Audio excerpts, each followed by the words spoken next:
Get out the insurance cards, get out the copays. The office is open, my friends. Brought to you by drroto.com.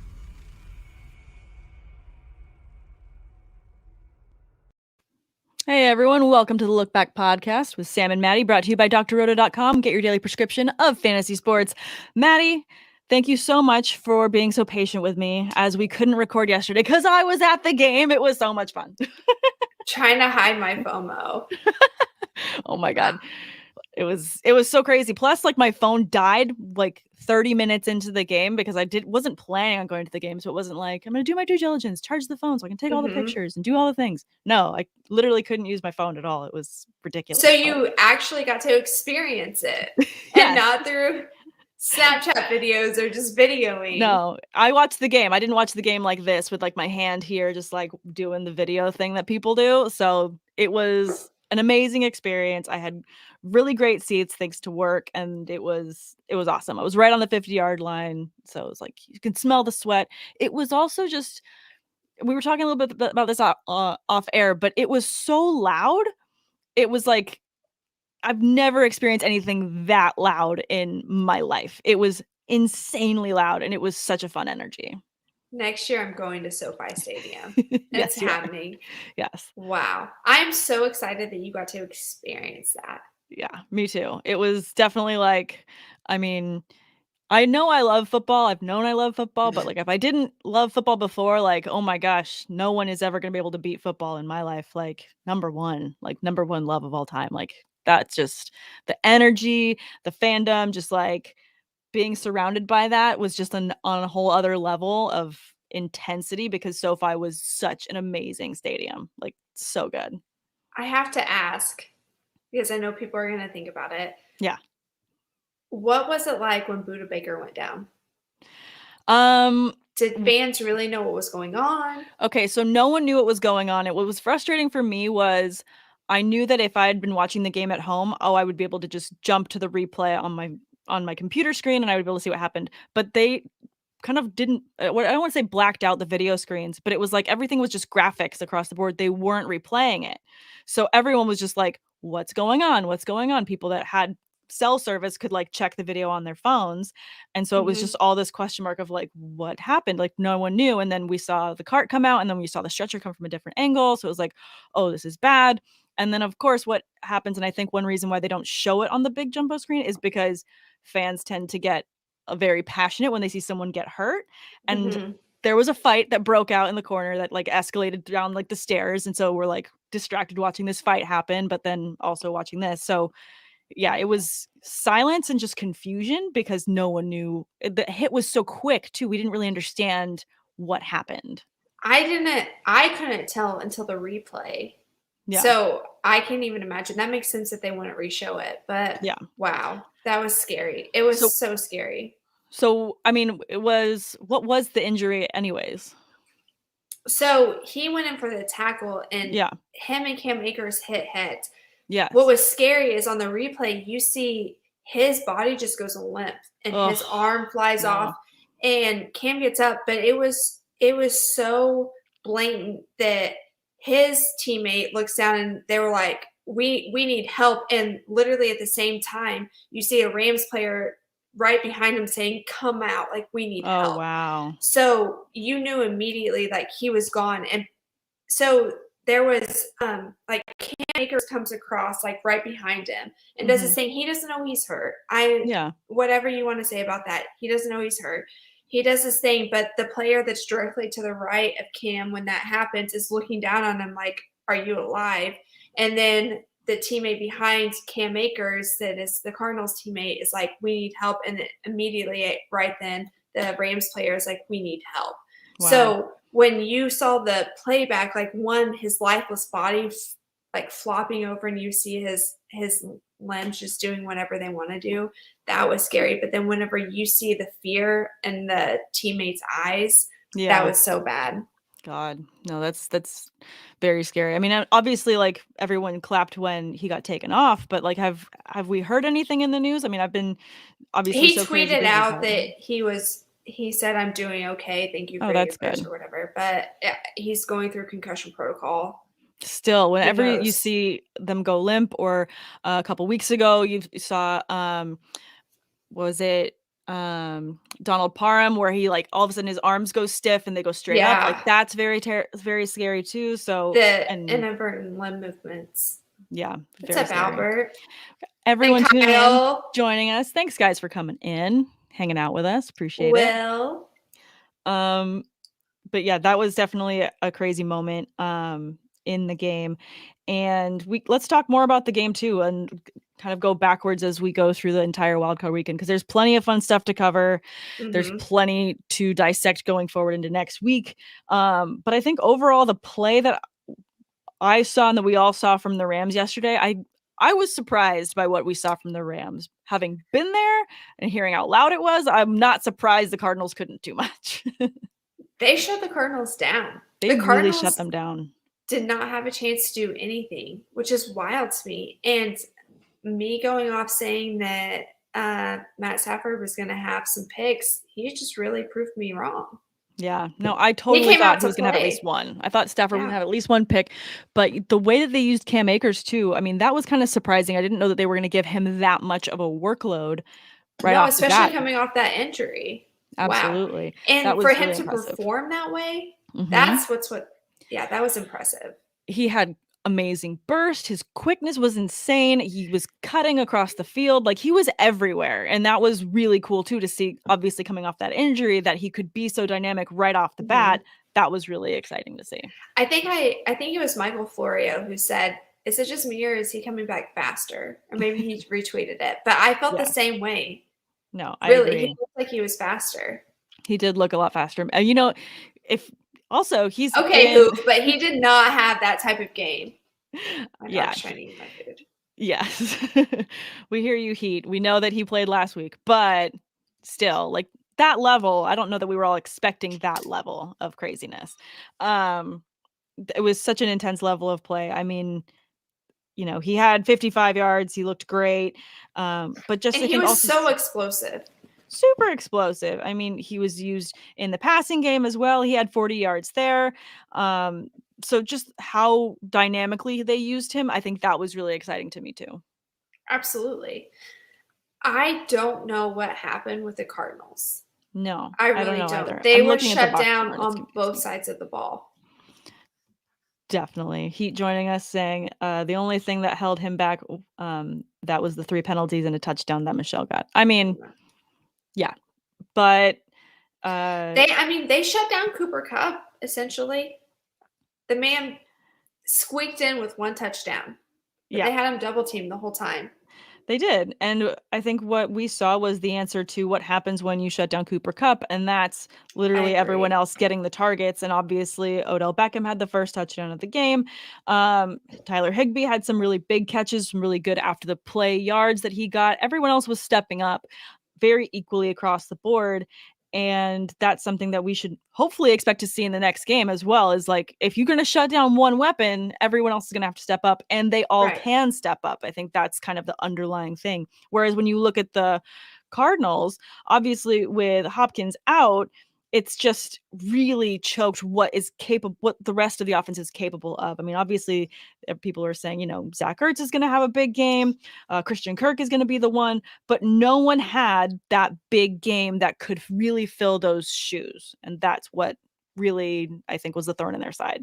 Absolutely. I also think that the Rams dominated in the trenches. And I know that people get sick of me saying that, but on both sides of the ball, they just took the cake. I do feel bad for Murray because I feel like nobody was helping him make things happen.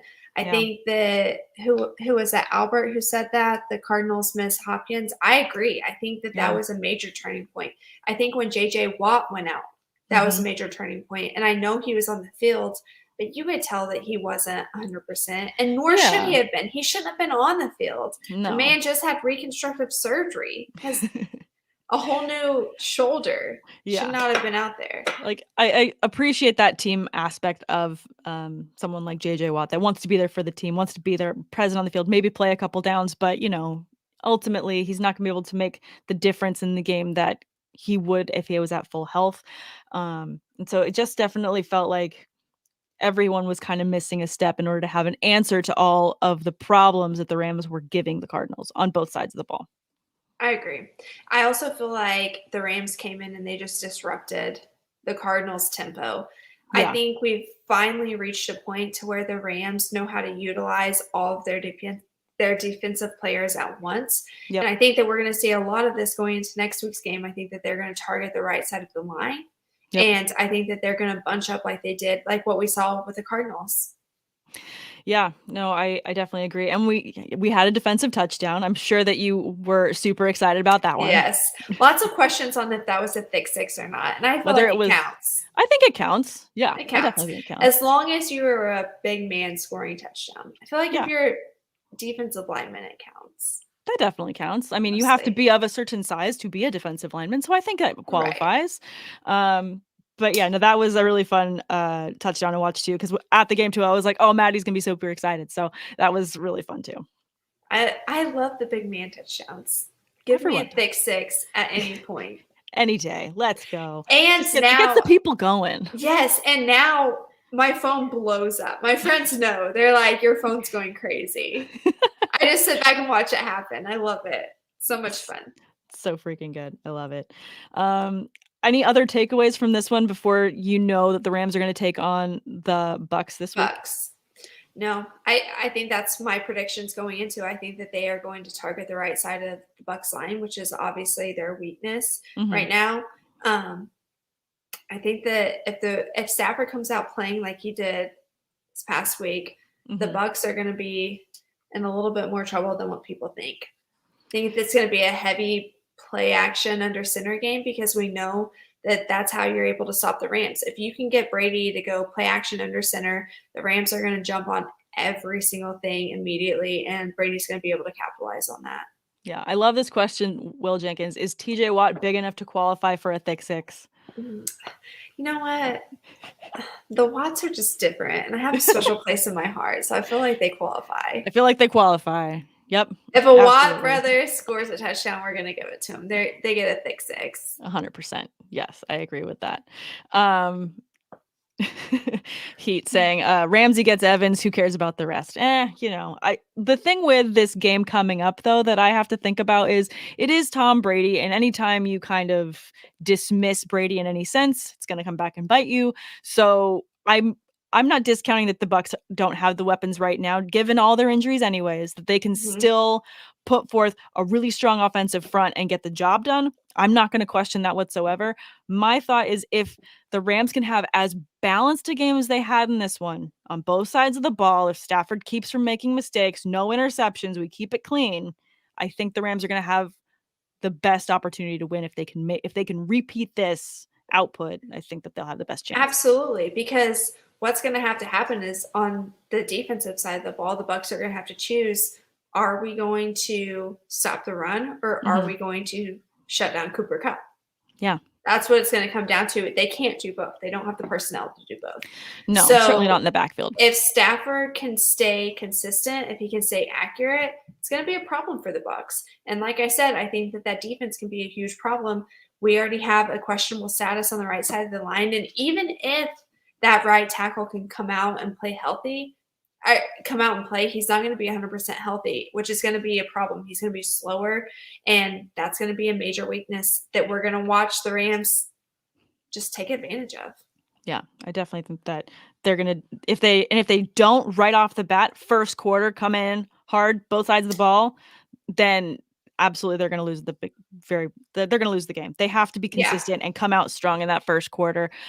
Any sign of weakness, Brady will sniff it out, and he's going to attack. So they just got to be very consistent. And Brady's going to know everybody's game in and out. That's what he does. He's going to be obsessive compulsive about it. This man is eat, breathing, sleeping, whatever he's doing. He's probably watching Rams film in the shower if he's showering. It's happening. I'm sure. Yeah. No, he's definitely probably got. Have you seen those shower curtains where you can like put your phone in it and then you can like? I have a redneck one. Cal's joining us. Oh, hey, bud. Callaway says hello. He's like, Mom, you did not feed me dinner yet. Please get off. Please, pretty please. That's adorable. My cat's trying to eat the wires from behind the computer. So if my signal goes out, it's because the cat decided, I'm done with you podcasting, Mom. You're up there too much. Thank you, Knox. Thanks, Knox. Really appreciate it. But let's go backwards. Let's talk Chiefs, Steelers. I mean, and when we're looking at, I still have our notes on our picks for the week. You did have the Cardinals, not to call you out, but last week you had the Cardinals. I had the Rams. It definitely happened. You were right. I was wrong. Right. But I even thought that was going to be a better game, even if they did lose. Yeah, I thought it was going to be a better game. But speaking of people being wrong, I was certainly wrong about this one. My Steelers could not finish the job against Kansas City. You did have Kansas City. So we're even. We were both wrong. I think mine was more obvious. Honest, everybody's like, Kansas City, Kansas City. I didn't think they looked that great. Yeah, I mean, the first quarter was, I think, really said a lot about Kansas City as well, that it was 0-0 in the first quarter. And I was getting text messages like, the Steelers have a chance. I'm like, yeah, if we can keep it to this. And then we got a defensive touchdown and I was like, okay, we got this. But then, as soon as we made our mistakes, which I knew we were going to do, they're going to capitalize on those mistakes. And that's exactly what happened. Obviously, Mahomes went off and had 5 touchdowns himself. And for 404 yards, but we shouldn't have put ourselves in a situation where it was like, okay, let's just turn it around and make it so easy to solve the problem that we were giving Mahomes in the first quarter. We should have switched it up because he figured out what was happening, figured it out, assessed it, changed his style, and then we didn't have an answer for his rebuttal. Which is important to say because that's exactly what the Cowboys did not do, and that's why they lost. Yeah. And this is the exact reason why the Chiefs won. I don't see that continuing though. Yeah. And I know this is going to be a bold pick. I have the Bills over the Chiefs for this reason. I felt like the Chiefs got comfortable and they did just enough to win, and I don't think that that's going to be enough. If they get behind on the Bills, they're not coming back. You can't bounce back from that. They're going to run. They are going to destroy them. Yeah, they just are. I completely agree with you. And that's my reason as well why I have the Bills over the Chiefs this weekend. I feel like if the Bills can come out strong like they did against New England and they don't make it possible for Mahomes to play catch up, I think that their defense has the chance of stopping him. Oh, absolutely. And Mahomes he's gotten a little bit better, but he still has that. He's making the same mistakes that he did at the beginning of the year as he is now. It's just now his defense is playing better, so that's making up for it. And you have your 2 main guys that are making plays for you. The offensive line has adapted a little bit, but honestly, I've tweeted this out, Orlando Brown Jr. is going to be a problem, and you can bet your rear that the Bills are going to take advantage of that. They're going to target your left tackle because they know he's not athletic enough. He's getting lazy. He's using his length. He's relying on that and not actually getting down to technique. He's not setting himself. He does not initiate contact when he gets tired. He doesn't make those lateral movements. He's not using his footwork. And that impacts the rest of the line. We're going to watch that happen. What happens whenever Mahomes gets sacked? He gets uncomfortable and he makes silly decisions because he's just trying to get the ball off. Yeah. And that's exactly what's going to happen if the Bills can come out strong against him and really frustrate him. I think he's going to struggle. I 100% agree. Too. He's going to struggle. He hasn't gotten that. I haven't watched a game where Patrick Mahomes has felt comfortable in the pocket where they're not completely dominating the situation. If they're not up by 20 plus points, he's not comfortable. No. And he makes silly decisions. Yeah. So what happens is no offense to the Steelers, but when you play a good team that actually has a defense that can keep up with you and shut you down and make you question what you're wanting to do with, the Bills have some crazy subfronts and people don't recognize that. Specifically on 3rd down, Patrick Mahomes is going to struggle. He's not going to – if he gets himself into a 3rd and long situation, it's going to be trouble. Yeah. I mean, I'm looking forward to seeing how he tries to answer that and trying to decipher how the defense is going to put up on that 3rd and see if he can find an answer. Because if he can, figure it out, first quarter gets frustrated, has a rough first, and then can come back in the second and have an answer, that'll say a lot. But I don't know that he's going to have that answer because all season long we've been kind of waiting for that. And other teams have given them quite a struggle as well. Mm-hmm. And even the games that we saw them have great games. A lot of it was dependent on their defense. Yeah. I really worry about whether the Chiefs are able to shut down the Bills' defense. If you're able to stop the run, can you stop Josh Allen from escaping the pocket? Sorry, my dog is really just in my business right now. Can you stop Josh Allen from escaping the pocket? Can you shut down the weapons downfield? Can you shut down the midfield? The Bills have so many weapons, and when Josh Allen is playing the way that Josh Allen played last week, that's difficult. I mean, the man threw a perfect game. Yeah. The first ever NFL perfect game. Yeah. Like he looked perfect. The way that he was even running the ball, he looked confident. There never seemed to be a moment of hesitation that entire game. I think it's the most confident I've seen him in a long time. And the Patriots have a good defense. They do. Yeah, I know everybody was crapping on it, saying that it was bad. I thought Josh Allen was just that great. And that could just be my opinion, but man, the Patriots have a good defense, and Josh Allen just went crazy over him. He absolutely did. Kyle's saying that our third co-host is quite the dog. He's so ugly. He's cute. Aw, he's adorable. I love him. Super cute. But let's talk a little bit more about that game as well. Since we're going to kind of pivot a little bit, we can go back and forth. Obviously, the Chiefs are going to be taking on the Bills. Were there any weaknesses that you saw in the Bills in that game, or did it just really feel so succinct that really gave you no cause for concern? I mean, I was worried about the Patriots' future watching this game. I was like, I thought you guys had answers for these situations. Like, Bill, what are you doing? Like, I was kind of like, did Bill leave? Like, what's happening? I was very confused watching this game because it didn't look like the Patriots. They didn't look like themselves. No, but also the Bills came out. I don't know if you noticed this. The Bills weren't running their offense.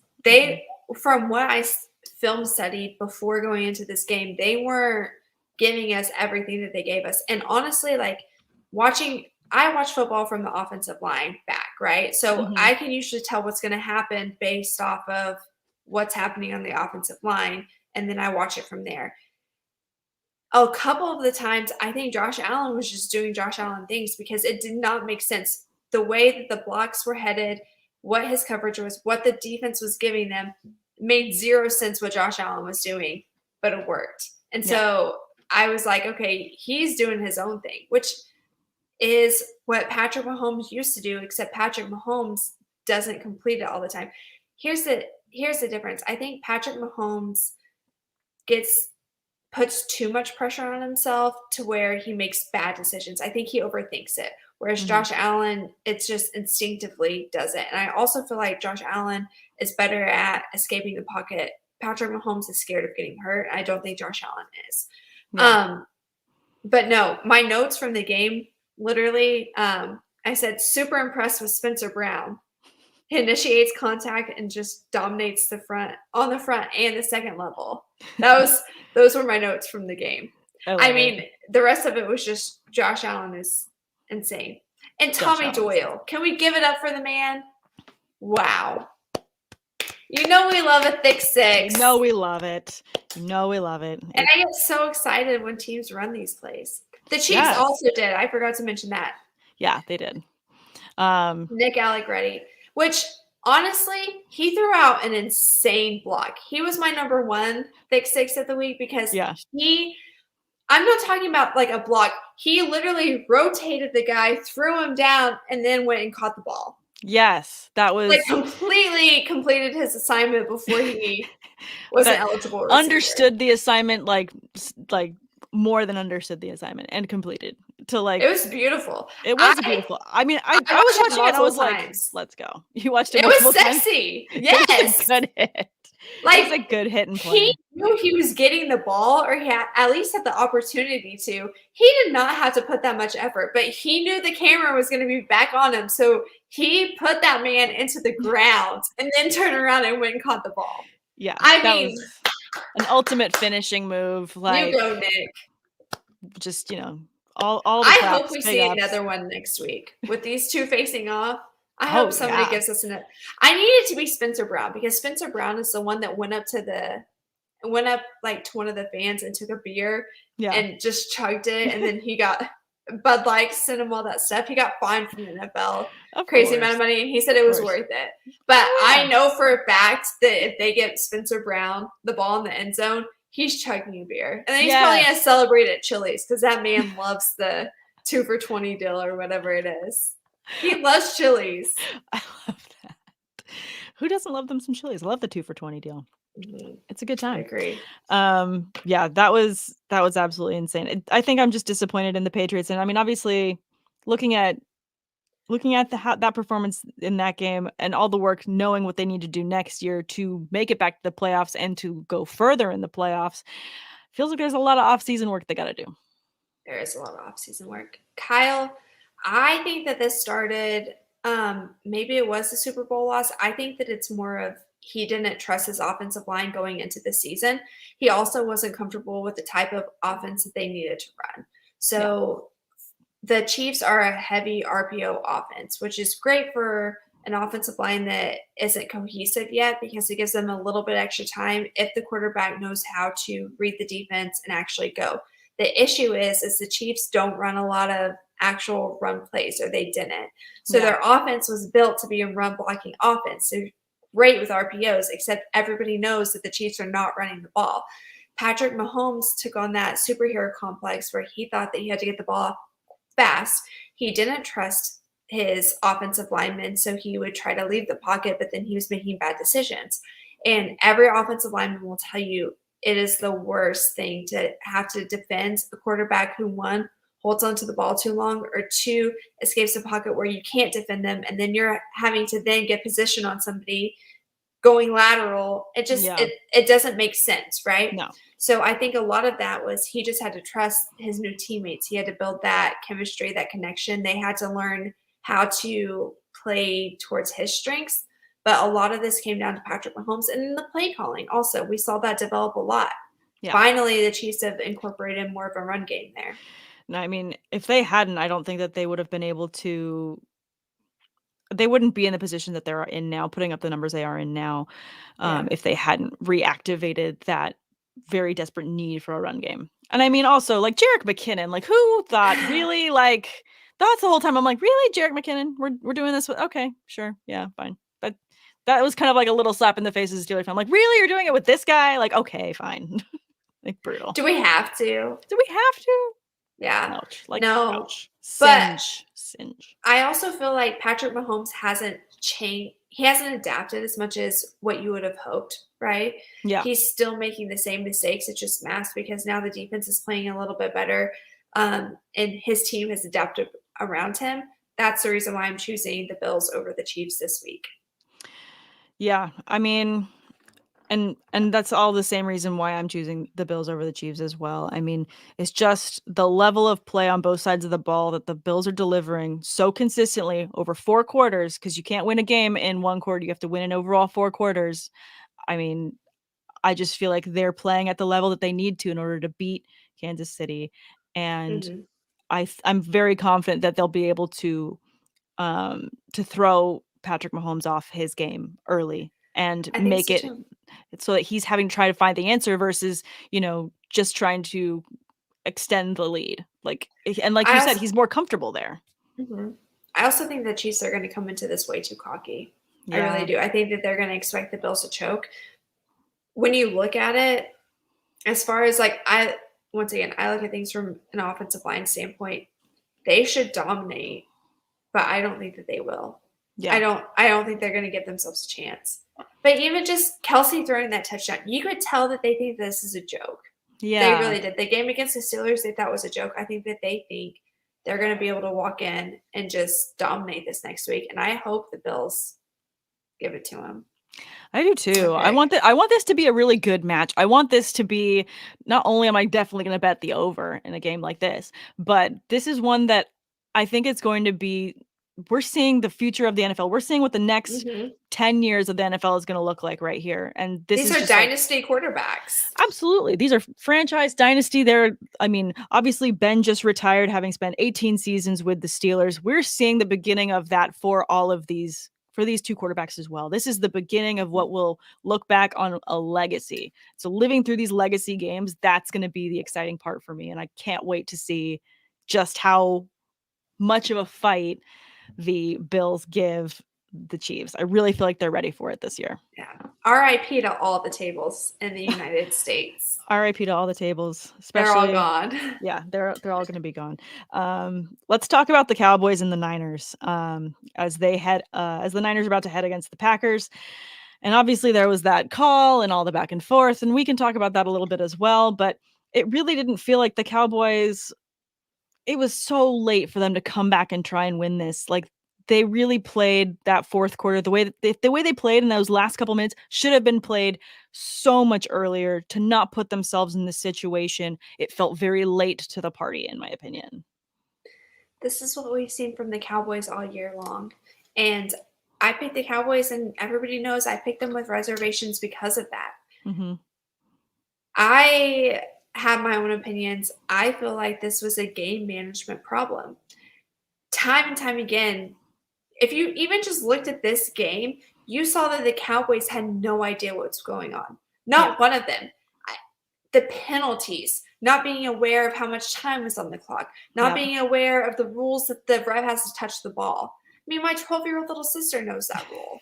And I'm not trying to be crappy about it, but it's just the Cowboys they weren't ready to play at that level. They just weren't. No. And, I mean, going back to the offensive line, the 49ers came out from the first snap and just dominated in the trenches. The defensive line owned that offensive line, which should have not have that shouldn't have happened. No. The Cowboys offensive line should have manhandled the 49ers defensive line, and they did not. They got handed to them over and over and over again. The Cowboys had no answer. No. Club Fantasy joining us saying the Cowboys are poorly coached, plain and simple. McCarthy isn't a good head coach. I mean, we can talk about McCarthy as well, but I mean, just down to the plain and simple of not being able to manage the game. And I feel like this is something we've definitely said. I know that I've heard you say multiple times this season that just the game management for the Cowboys has been completely off. And it has. At that base level, if you can't get that right, then how can you expect to win if you're not going to handle the basics? Like, this is something that you should all be getting. I mean, calling timeouts when it's just like, what are you doing? It's been all season long. We've been harping on this. And I've said multiple times the Cowboys won that game in spite of Mike McCarthy. Yeah. I think it was Ross Tucker tweeted out, Kellen Moore called that play because he wanted the head coaching job. I kind of giggled when I read that. But in all fairness, I did go back. I was watching film, and I know everybody's like, what were they doing? They don't agree with that play call, whatever. If you look at the defense, that's really what should have been called. Okay, here's the thing, though. Pollard is not successful. Zeke's not there. Zeke does nothing if Pollard's not there. What really happens is Blake Jarwin isn't healthy and isn't strong. That's when the backfield struggles. I don't know why. Is it because of the blocking? I'm not sure. But yeah. Albert jumping in saying they should have used Pollard more instead of Zeke. And yeah, I agree with you. I mean, I feel like they don't have success without each other. So it's not that you could necessarily say just bench Zeke and only play Pollard. That's not how you're going to find success either. Yeah. Oops. We both clicked on the same thing. we were trying to put it up. We got to get a producer back here running this. They should use Angel, what are you doing right now? Yeah. Come help us. Help. Help. 2 running backs in the field.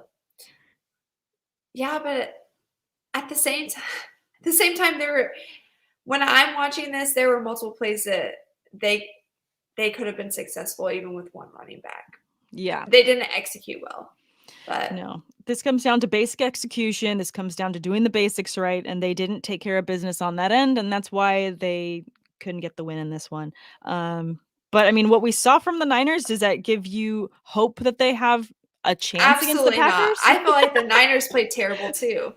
In my opinion, I was like, the Niners are going to go in and they're going to get smacked. Yeah, Jimmy Garoppolo is going to have himself a rough day at the office this weekend. And they also made stupid decisions. It's just the decisions that the Cowboys made outshine the stupid decisions that the 49ers made. But it was awful. What happened with that punt? No freaking clue. What happens? Yeah. I thought it was a joke. I was like, am I missing something? I thought it was me. I felt like I was being gaslighted by both of those teams that entire game. There was a lot of things that didn't make sense, but no, I think we can pivot off of the Niners when we can talk about the Bucks Eagles Will next. said that. They were hoping for a timeout, I guess. That's the only thing that I can come to. Why did they leave the special teams on the field? Yeah. That's what I'm saying, though, is even if you – so I went back and I watched the film on this because I like to do that. Yeah. You could see on their faces, nobody knew what was happening. And when your head coach is like, I'm sorry, but that's what Mike McCarthy did. Hang on. That's a very good Mike McCarthy. Like that is a very good come on. Like, let's get some hustle. Let's do something. Yes. I feel like nobody was – the Dallas Cowboys were not checked in. And that's the reason why I think Mike McCarthy has got to go, because the game management – I'm not even talking about this game – has been all season long. Go back and tell me a game where he managed the game well. That's your only job as a head coach on Sundays or Mondays or Thursdays, is to manage the game. You are a game manager. Yeah. And when you can't do that, there is a problem. Yeah. No, anyways, sorry. No, I appreciate your rant. I agree. I mirror and emulate and applaud it. Could not agree with you more. I mean, this has just been underlining the problem that the Cowboys have had all season, that gets overshadowed by when they get lucky with a win or when something happens to go their way. But it's not those wins have been in spite of themselves, in spite of their mistakes.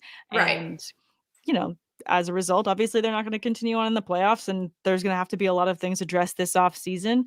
The defense as a whole over the season, I feel like was doing so much better than what they'd been doing before. So that gives Cowboys hope, obviously, going forward. But, an answer for this is going to come from a head coach change.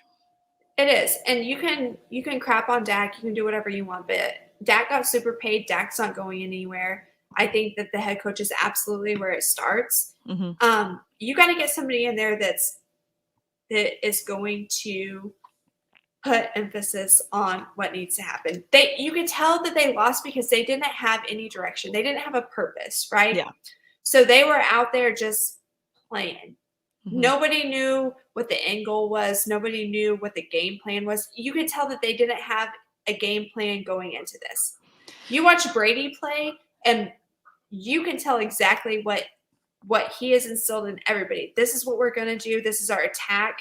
The Cowboys didn't have that. They were just out there playing. You know what I mean?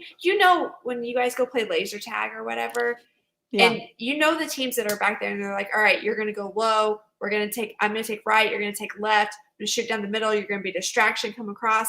I don't know if you guys play laser tag like I do, but that's what I do. And then you can tell the people who are just out there to have fun. There's nobody left. That's what happened to the Cowboys. They got demolished. Yeah, you can't just go out there to have fun. It's a job. You gotta take this thing seriously. Yeah. You gotta have a plan. You gotta have a good manager. This is just down to basics. We don't have dreams, we have goals, right? There's steps to goals. Steps to goals. I like it.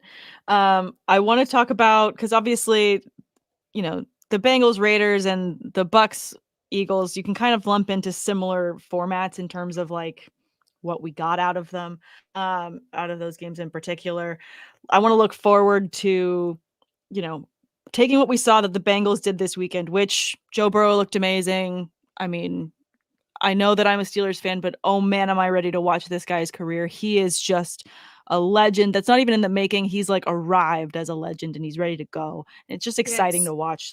I can love my Steelers and still love Joe Burrow. I can do both. Don't tell me I can't do both. I hate it when fans are like, no, you can't like them at all. You have to think they're terrible. 100%. I will do what I want. You're a fan of the game. Yeah.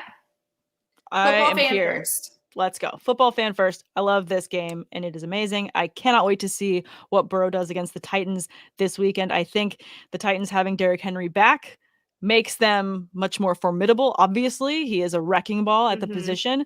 But I don't know that Tannehill can keep up with this firepower that Burrow has. That's kind of what's going to underline it for me. Can he keep up with him? I'm not confident in that either. I'm going Burrow this whole way. Yeah. And here's the thing with Burrow is you have T. Higgins and Jamar Chase on the outsides, right? Oh, yeah. If you shut them down, who's going to deal with Mixon? Also, I mean, who's going to deal with Burrow? Who's going to deal with Burrow, who can also run? But then also, yes, you shut down those two receivers. Tyler Boyd had a touchdown in this game. CJ Uzoma is no slouch and has been used and leaned on and been there for his team also. So it's not like you have to just shut down two heads of this monster. You've got 6 across the board, right? Plus other people that will just show up and get the job done too, because Burrow's not someone that's gonna be like, oh, what I wanted didn't happen. It's like, oh, you're open, you're getting it. Like, come on, like he's going to make it happen. So I also am taking Cincinnati in this game as well. I just feel we might do a clean sweep of our picks in this one. We might. Also, I feel like Burrow is the classic Gen Z example where he's not scared of anything. Yes. That man will stay in the pocket knowing that his head's about to get taken off, and he's so calm about it. You can tell he knows. He's like, yeah, I'm about to get laid out, but guess what? I'm going to hang in here just a little bit longer just in case I can get the ball off and get it down the field. He'll take a sack. He has no fear, which is incredibly terrifying for me as like an opposing team. Yeah, he has no fear, but also he also knows the results of what can happen. He just experienced an injury that was just completely shredding his knee. So he knows what the worst thing that can happen to him is. He experienced it. He lived it. He knows what the rehab is. So it's like, I've been there before. I'm not scared of that. I'm not scared of that happening. So I'm not going to have that hesitation moment, which I agree makes him very scary in the pocket because he's got that like. Because you can't rush like Stafford. 100%. If you threaten Stafford, he's done. Herbert, I said the same thing. You throw off Herbert's rhythm, he's done. Yeah. Burrow's like, okay, I'm going to come back up. I got another down. I don't care. Like, my head hurts. I'll handle it later. I agree, a bench nerd. Have you watched Ted Lasso?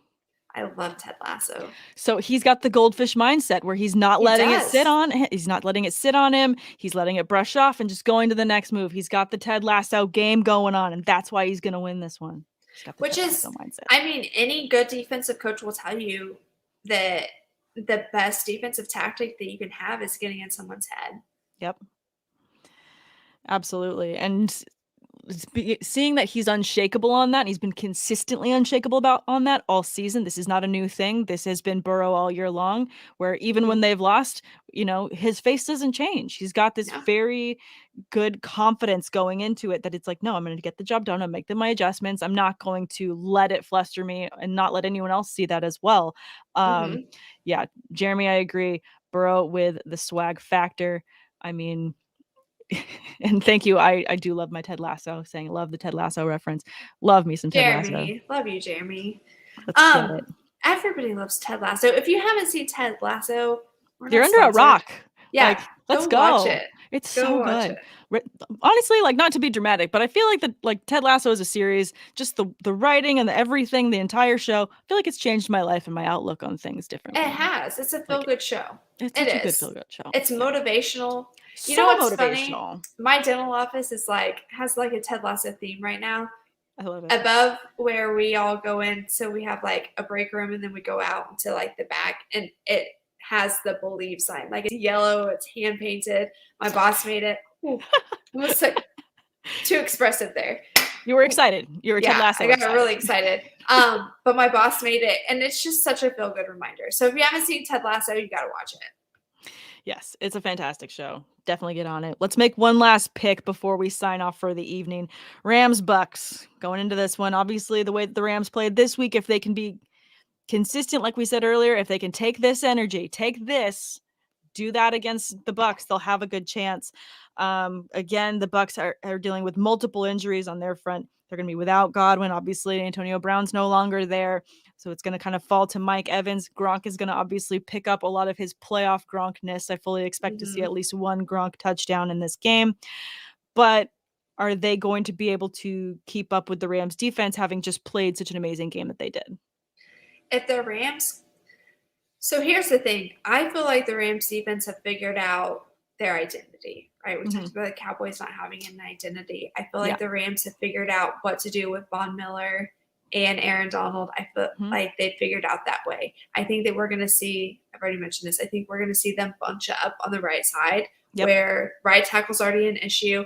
And if you if you talk about the offensive line, what has to happen, especially if you're facing a zone, is everybody goes into slide protection, right? So you protect your weakest side of the ball, which is typically the left side, the blind side, right?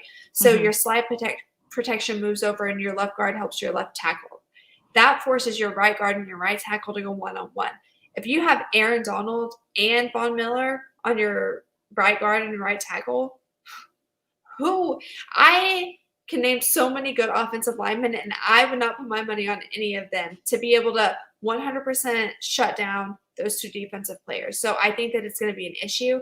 And I also feel like Brady doesn't have enough weapons, even with Gronk, to be able to get the ball off quick and efficiently each time.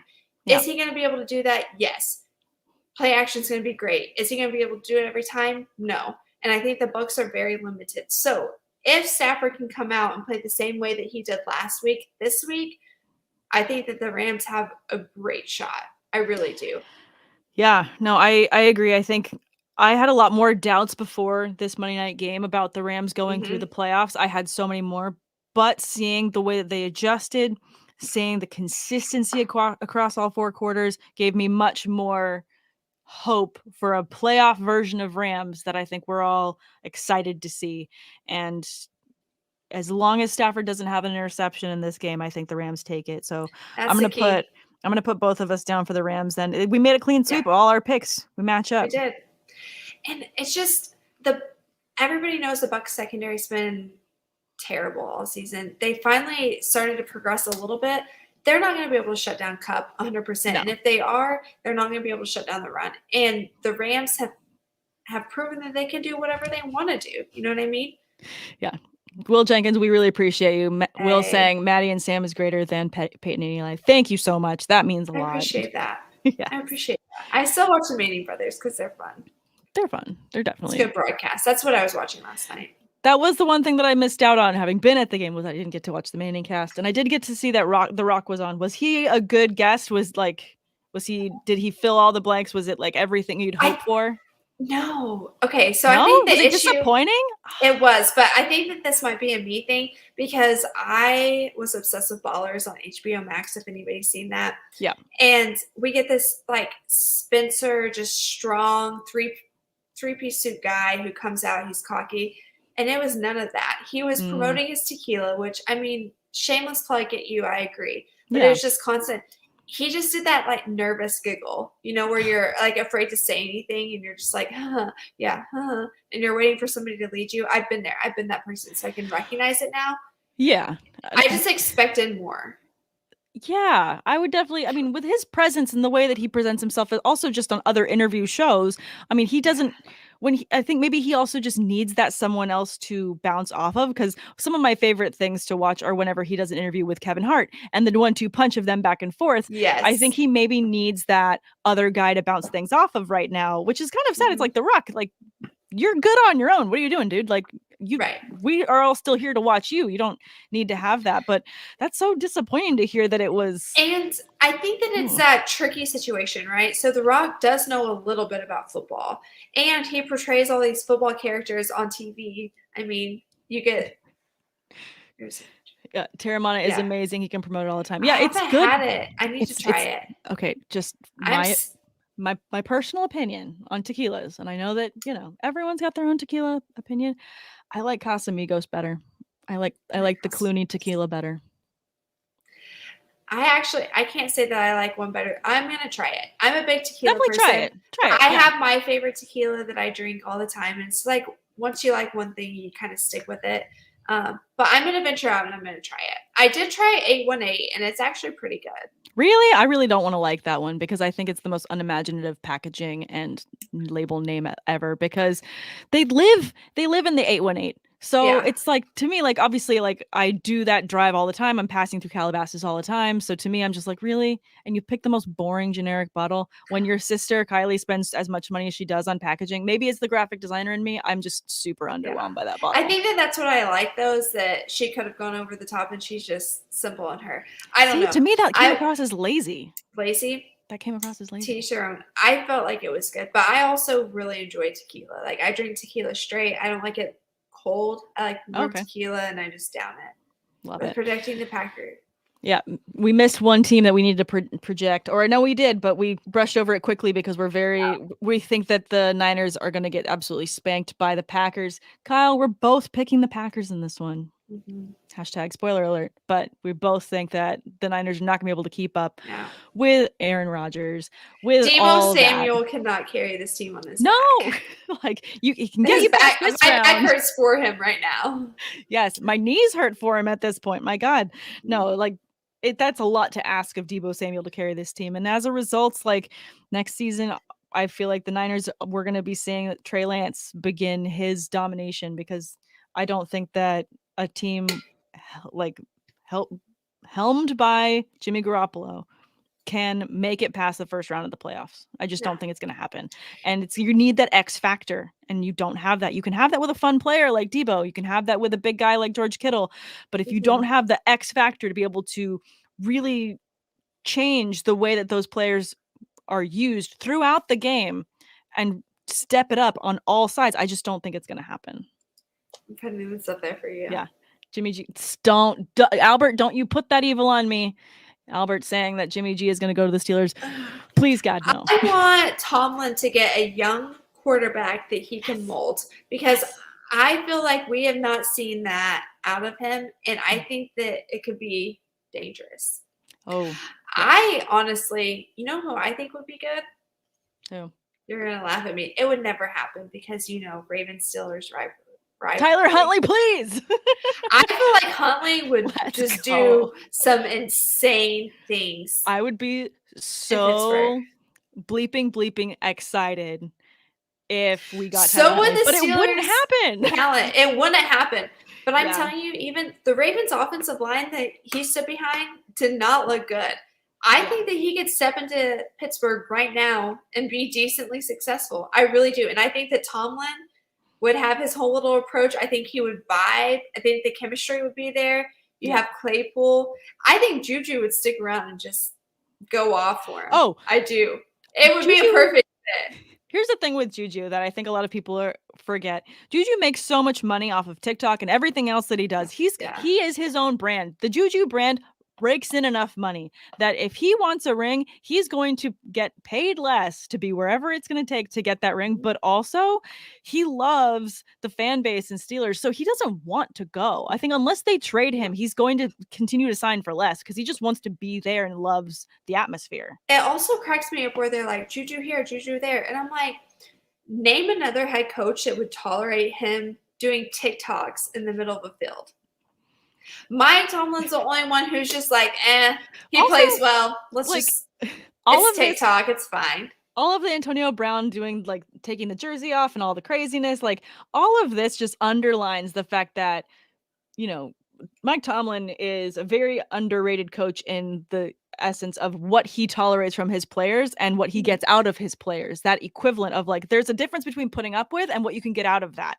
And he was able to do so much with Antonio Brown, with Lev Bell when they were still being crazy, and was able to dial them back enough to get the job done, to have success. He's just another level of a brilliant coach. Again, just Mike Tomlin, if you happen to be watching our show, I would love to interview you. Can we just hang out? I'll buy you anything. Somebody retweet this. Let's get Sam an interview with Mike Tomlin. Let's do it. Let's just get it done. I have so many questions. Do you watch Ted Lasso? It's just I have dumb questions and I have good questions. What do you do in your free time? How do you do? I just want to know what he thinks is funny because he's so composed all the time. Oh, that is such a good question. That he has just everybody has that side to him. Everybody's got a side. What is his taste of humor? What is that level? Is he someone that with his core group of friends, he's doing the Step Brothers quotes, doing the Anchorman's quotes, with his friends? Is he that guy? Or is he just the more methodical and more cerebral type of humor where it's the subliminal ones, where he's oh, you have no idea how many jokes I say in my interviews, and it's just the subtext of the subtext type of jokes, which I also appreciate. But yeah, I would also love to know that. I really want to know what kind of music he bumps to, because I feel like maybe this is just me. I've been into really old school rap lately. I think that he's on that type of vibe. I could see him getting down to Wu-Tang or A Tribe Called Quest. Yeah. I No, can see I, him I feel bumping like to it. that, like whatever playlist is Mike Tomlin's playlist, like I would listen to like get me like hyped in the morning, to get me like hyped before a meeting, like literally any kind of hype before anything. Like if I had to like pre-hype before like going out on a date, I would love to have like the Mike Tomlin playlist just to get me like excited for like life. I love that. I'm there for it. Yes, Get down that to would Mike be really Tomlin's. good. Do you want to take one more? Yeah, one more. Where's And then we've got the Avenged Nerd saying, do you think that Rodgers stays in Green Bay if they don't make the Super Bowl? 100%. If they don't make and win the Super Bowl, I'm going to say and win. If they lose the Super Bowl, he's gone too.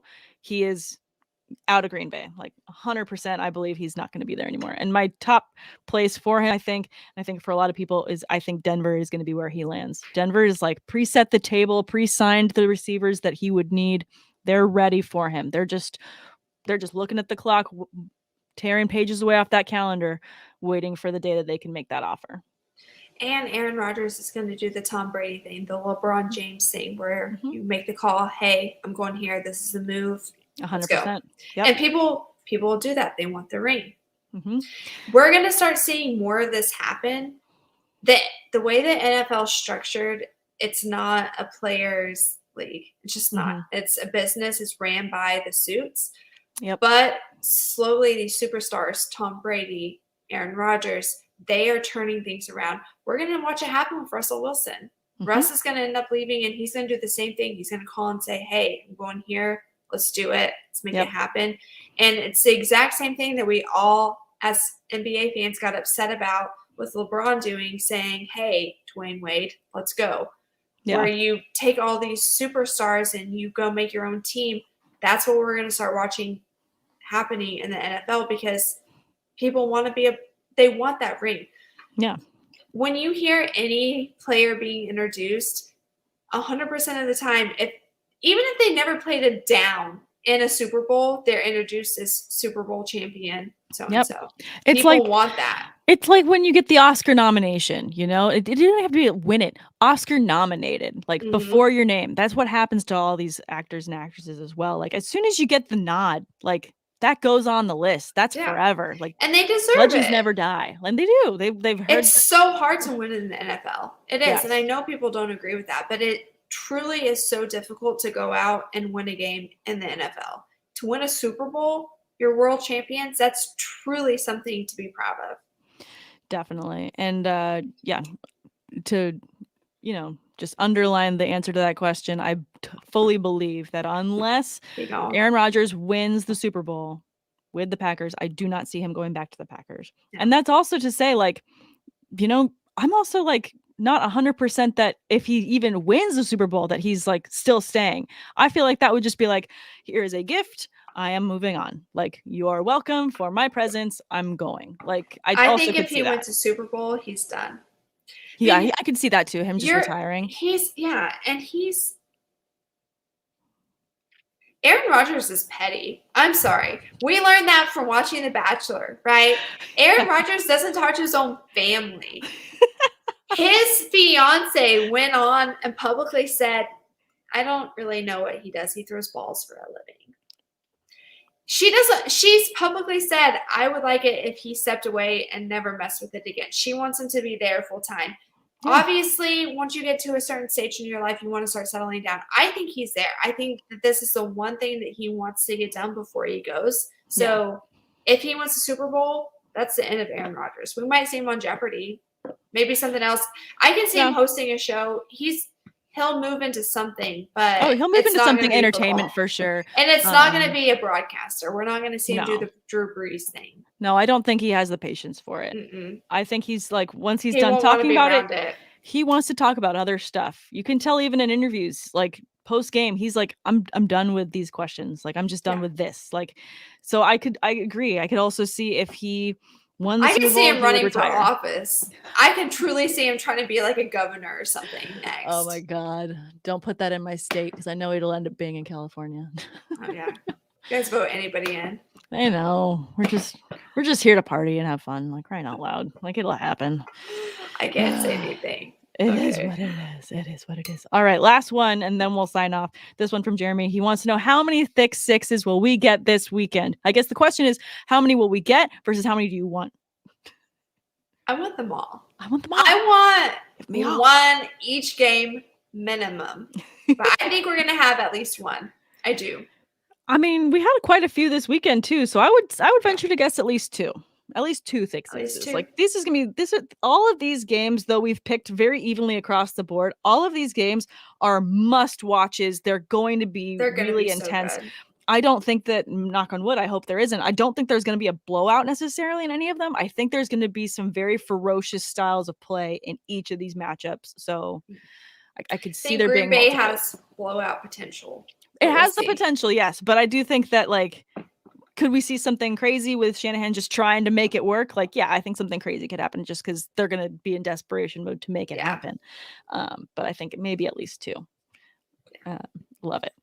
But thank you guys so much for tuning in. This was a really fun episode. And again, sorry that it couldn't be yesterday, but we got it done. We got it in. And thank you guys for joining us in the comments. It's so much more fun when we get to hang out with everybody. Yes, I 100% agree. Thank you guys again for listening to the Look Back podcast with Sam and Maddie. Check out all the other content, seasonal and DFS tools, as well as premium access to our staff for all your fantasy sports questions in the members only Discord right here at drroto.com. Have a wonderful week, guys, and we'll look forward to chatting with you next week with more playoff analysis. Bye. Bye. Thanks for stopping by the office. Get your fantasy prescription by subscribing to the channel and checking out drroto.com. And until the next visit,